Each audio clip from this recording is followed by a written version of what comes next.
Hi, I'm Joe Theismann, world champion quarterback and entrepreneur, and I have the opportunity to sit and visit one of the great tennis pros of all time, Mike Jizmejian. Mike, you have decided that you really wanted to have this video put together so that you could help kids and juniors be able to have great training in the world of tennis. But before we get everybody a chance to be able to find out how they can locate you, how did you get involved in tennis? How did it all start for you? Well, I just started. I looked at the tennis team on the high school course, and I knew it was co-ed, and there was girls out there.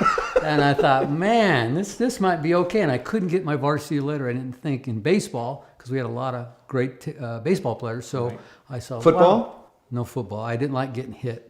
I didn't either. I don't know why I wound up in it myself, to be honest with you. But yeah, go ahead. And I just saw it was a lot of fun, and I said, I think I can hit the ball like those people. And I just started at 16. Started late in life, and I made the team, and off we go. Is that late in life, 16? It was late in life for you in the tennis world. How about today? Is 16 like ancient? Almost. It's perceived to be ancient, but it's not. Really? Is that one of the things that you try and share with parents and with juniors, that there are different ages of which you can start, and the perception is if you're 16, 17 years old, you're moving towards almost the middle part of your career, when you're really not, right? Correct. What do you tell parents about getting their kids involved in tennis programs? It's an extension of life, like most sports, and it teaches them about life experiences. If someone cheats you, if something happens on the court, you're struggling, and in tennis, you have no coaching, there's no substitution, so you have to nobody to blame. Oh, interesting. Yeah, I know. That's what I find it interesting because my son caddies for me in golf, similar type of situation, and I like to blame him for hitting bad shots. And he says, "Dad, look, I didn't swing the club." I said, "I understand that, Pat, but you have to share in this responsibility because now we're a team." Okay, it's like being a coach. It's got to be like a coach. How hard is it to coach young people today? It's very simple. Is it? It's very simple if they follow a simple process. If they follow the process. Correct, and that's the most difficult part, is getting them to buy into the process, because they'll have a lot more fun. They'll see the improvement quicker. But they think they know, or sometimes the parents think they know. Do parents become a bit of an issue at times? Especially, again, the perception is these young people playing 13, 14, 15-year-olds, still haven't really found themselves in high school yet. And then the parents are driving them in this direction because they have this talent. And putting a lot of pressure on them.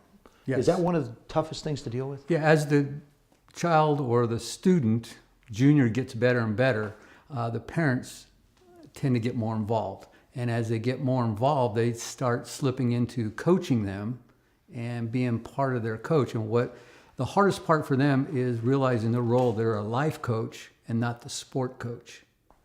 Let you do your job? Let the coach do their job, and if there's an issue, that they need to talk to the coach directly and in private rather than in front of the child. Okay, percentage-wise, how often does that happen as opposed to the zealous nature of a parent to try and think that they know their child, even though you're the coach? Now, I know my child, and I can communicate with them in a different way. You have to be a little bit of a politician, don't you, as well? You do. Yeah. You do. It's not as easy. No. What are some of the tricks that you use to get parents to sort of step back a little bit and let you do your job? Being a parent of 4 kids that all played competitive tennis all through high school, had 16 seasons of my kids playing high school tennis. So I was their dad and not their coach at that point. Go to the matches, and my kids would always come up to me and talk to me after the match. And the parents were baffled that my kids would come up and actually wanted to talk to me. Most of their kids would go someplace else. And I said, I have 2 questions that I ask them. And these are the only 2 questions. And they were all intrigued what those 2 questions were. And I said, do you want something to eat or do you want something to drink? And that's it. Those were the 2 questions you asked them. So you really stepped away and you separated yourself from the coach and the parent. And you just, like you say, you're the life coach. Let them teach them the tennis fundamentals. What are some, when you start teaching juniors, young people how to play tennis, Because I never had a foundation of it. I just picked up a racket and I figured, okay, I'm a pretty athletic kind of guy. I can hit this ball from point A to point B. I was a baseball player, so I had pretty good, eye-hand coordination. And I started hitting. I figured I got to hit it in this little square. I can do that. I can chase and run around pretty good. Where do you start with kids when you teach them the fundamentals of tennis? Well, we teach them how to actually hit the ball where they can get the ball over the net a couple times in a row. Okay, I'm Very simple, so they have some quick success, and then their enthusiasm to play becomes a lot more focused. They become more excited about coming to play tennis, and then we start working them how to play the actual game, how to serve, how the rules are played. So the more they understand of how to play tennis, the more they're apt to probably play a little competition. Is it frustrating, I think, from my standpoint? I know when you're young, just want to hit the ball. The rules are, okay, I'll let somebody else sort of worry about the rules. I'll worry about the rules when I'm a little older. But I just want to be able to hit the ball now. Right. And so you try and get them encouraged, get them excited, so that they can find some success, and then sort of build the pyramid from there. Correct. And most of the time when they start playing the tournament, there's a lot of fulfillment when they win.